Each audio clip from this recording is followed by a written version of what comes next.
Bishiyar tafasa ce ko tsidau suke yin ganye daga ruwan farko ba, kusan majoritin bishiyoyi haka suke, ko in ce ciyayi.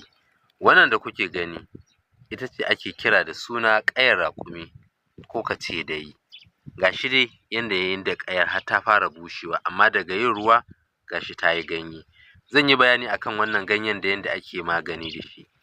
Idan aka samu wannan ganyen kamar yanda yake haka, sai a kirɓa shi, a daka shi, da ɗanyantakarsa sai a nemi man zaitun ɗan kaɗan sai a kwaɓa shi da shi.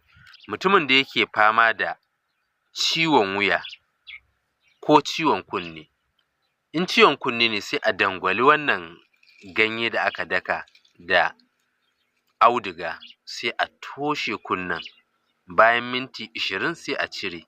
Idan mutum yana fama da riƙewar wuya ko ciwon haƙarƙari, kawai sai a riƙa shafawa a gurin, da izinin Allah za a samu sauƙi. Assalamu alaikum wa rahmatullah.